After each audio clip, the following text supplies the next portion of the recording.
साथियों नमस्कार, मेरा नाम है पवन कुमार। आपका स्वागत है आपके इस कार्यक्रम में। जिस तरीके से बसपा सुप्रीमो लगातार ट्वीट कर रही है, साफ साफ ना सरकार में बैठे सीएम योगी को छोड़ रही, वहीं विपक्ष पे भी अब निशाना साध रही हैं। कल वहीं पर जब आज सदन शुरू होना था, उससे पहले बसपा सुप्रीमो ने आज एक ट्वीट किया था और उसमें साफ साफ योगी आदित्यनाथ को खुले शब्दों में चेतावनी दे दी थी कि सदन अगर चले तो लोगों की हित की बात हो, ना कि अपनी हित की राजनीति पे वहां पे चर्चा चालू हो। क्योंकि जिस तरीके से तमाम सोशल मीडिया पर और तमाम चैनलों पर जिस तरीके से योगी आदित्यनाथ की फॉलोइंग पर बात चल रही है, ना कि जनता जो बेरोजगारी, गरीबी, भुखमरी से जो आलम बीत रहे हैं यूपी की सरकार में, उसको उन विषयों को किनारे करके बात कर रही है। वहीं पर बसपा सुप्रीमो मायावती ने एक ट्वीट किया है आज फिर, जिस पर लगातार सुबह से सुर्खियां बनी हुई हैं। वो ट्वीट कुछ इस प्रकार है, हम आपको पढ़कर सुनाते हैं। बसपा सुप्रीमो लिखती हैं, सपा मुखिया ने लोकसभा आम चुनाव में खासकर संविधान बचाने की आड़ में यहां पीडीए को गुमराह करके उनका वोट तो जरूर ले लिया, लेकिन यूपी विधानसभा में प्रतिपक्ष के नेता बनाने में जो इनकी उपेक्षा की गई, ये भी सोचने की बात है।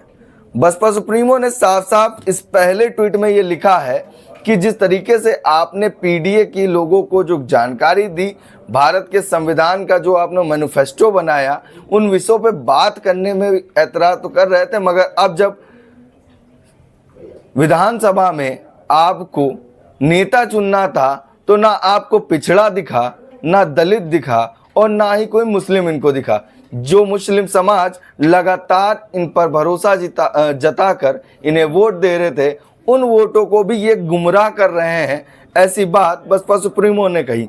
वहीं एक और ट्वीट लिखा है इन्होंने, जबकि सपा में एक जाति विशेष को छोड़कर बाकी पीडीए के लिए कोई जगह नहीं, ब्राह्मण समाज की तो कतई नहीं, क्योंकि सपा व भाजपा सरकार में जो इनका उत्पीड़न व उपेक्षा हुई है वो किसी से छुपा नहीं है। प्रस्ताव में इनका विकास एवं उत्थान केवल बीएसपी सरकार में हुआ है, अतः ये लोग जरूर सावधान रहें।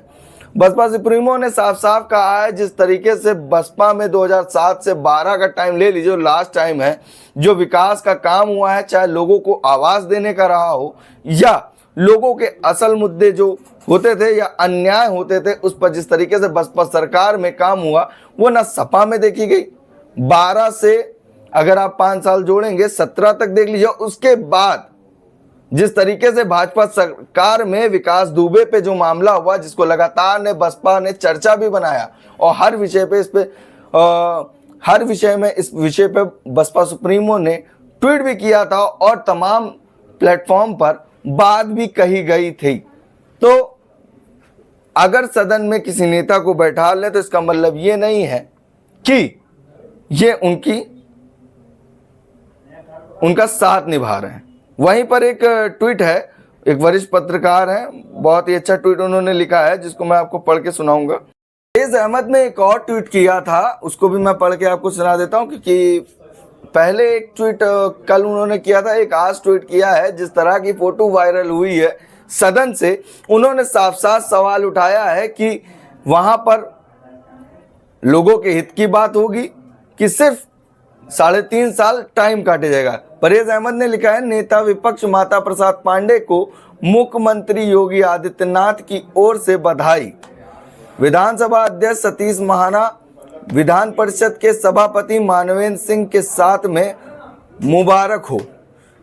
फैज अहमद लिखते हैं, हैशटैग यूं ही हंसते मुस्कुराते गुजरेगा 3.25 साल, फिर एक संप्रदाय के वोट पड़ेंगे भाजपा के अंधभक्त अंध विरोध में, बाकी लोग लाभ हानि का आकलन मतदान करेंगे।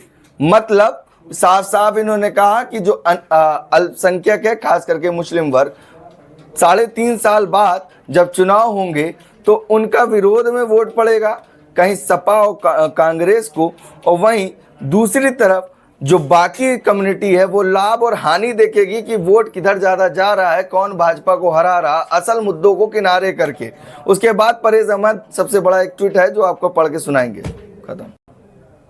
परेज अहमद लिखते हैं, अब सबकी भूमिका बता दें ताकि तनख्वाहियों को विविध ज्ञान हो जाए कि अंधभक्त मुसलमान इसे मनोनयन का सच भी जान जाए।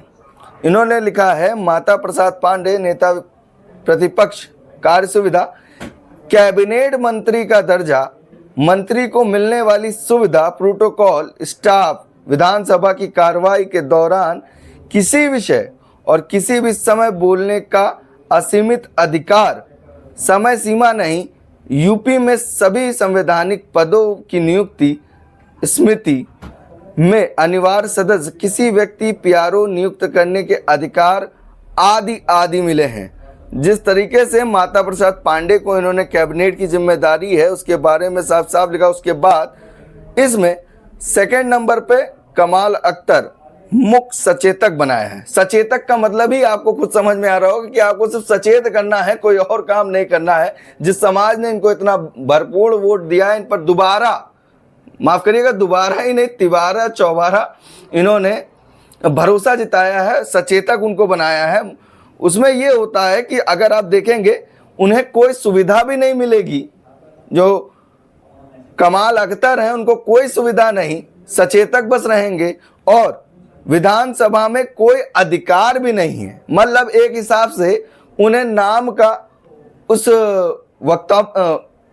उस पद से इन्होंने जोड़ दिया है जिसमें लिखा है, जब दल के राष्ट्रीय प्रदेश अध्यक्ष निर्देशित करें तब विधायकों को आने का विहिप जारी कर दें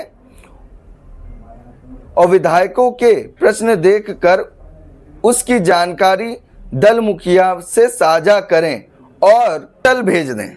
मतलब आपका काम सिर्फ एक पोस्ट मास्टर की तरह रहेगा। जिस आवाम ने आपको वोट दिया है उसको जिम्मेदारी जो दी गई है वो इस तरीके से देख सकते हैं, एक पोस्ट मास्टर की तरह। जो पार्टी के कमेटी कहेगी वो आपको लोगों के पास पहुंचाना होगा और जो पार्टी के विधायक हैं उनकी जो बात होगी वो उनके पास पहुंचाना होगा। मतलब आप कभी इधर कभी उधर, जिस तरीके से कहा जाता है कि एक फुटबॉल की तरह इनका इस्तेमाल किया जाएगा, कभी इधर जाना कभी उधर जाना। उसके बाद आता है महबूब अली, विधानसभा अध्यक्ष, विधानसभा उपाध्यक्ष यदि सदन में उपलब्ध नहीं है तब अधिष्ठता के रूप में सदन चलाना कोई अधिकार नहीं। विधायक को मिलने वाली सुविधा के अतिरिक्त कोई सुविधा नहीं, कोई विशेष अधिकार नहीं। मतलब इनका भी सीधा कार्य है कि अगर कोई नहीं है तो कुछ नहीं चलेगा, आपको बस इतना ही देखना है और कुछ नहीं करना है। ना आपको कोई सुविधा है ना आपकी सुरक्षा है, बस नाम का आपको पद मिला है।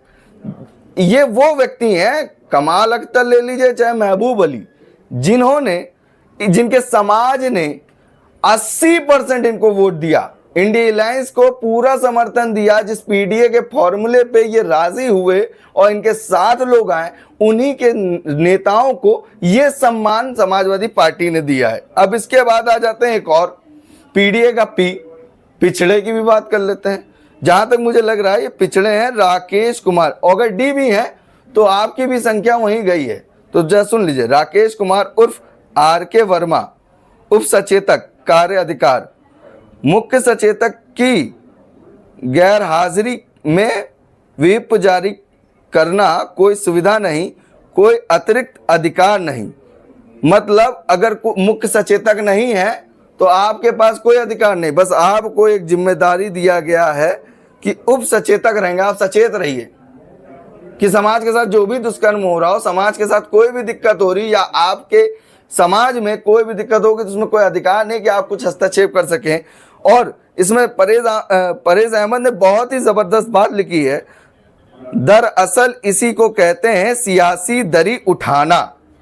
अब भी मुसलमानों को सियासी दरी उठाने का अर्थ समझना हो तो आगे भी बहुत कुछ लिखने के लिए है। अब इतने में अगर आप समझदार नहीं हैं परहेज अहमद कहते हैं अगर आप इतने में भी समझदार नहीं हैं, इन बातों से नहीं समझ पा रहे हैं, इन पार्टी में दिए गए पदाधिकारियों से पदाधिकारी बनाने की स्मृति से नहीं समझ पा रहे हैं, तो चिंताजनक है। अब आपको सोचना है कि क्या अब्दुल्ला अब दरी ही बिछाएगा या दरी उठाएगा, अब सदन की बात होगी।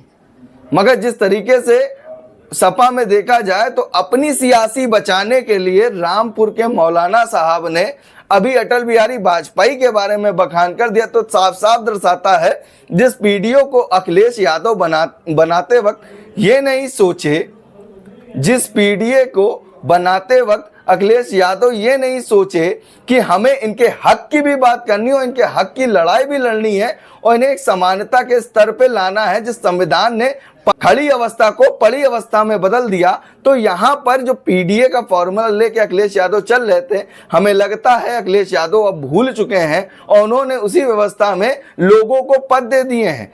मगर जिस हिसाब से समाज ने इनको वोट किया है उस गतिविधियों को भूल गए हैं। यही लिए परहेज अहमद ने ये एक अच्छा खासा ट्वीट किया है और माइनॉरिटी समाज को, अल्पसंख्यक समाज में खास करके मुस्लिम समाज को समझ जाना चाहिए। अगर देखा जाए तो जनसंख्या के हिसाब से सेकंड पोजीशन पर मुस्लिम समाज है और उसकी इस तरह की स्थिति देखकर समाजवादी के साथ होना चाहिए कि नहीं होना चाहिए, ये आप हमें कमेंट करके जरूर बताइएगा। बाकी बने रहिए हमारे चैनल के साथ। धन्यवाद।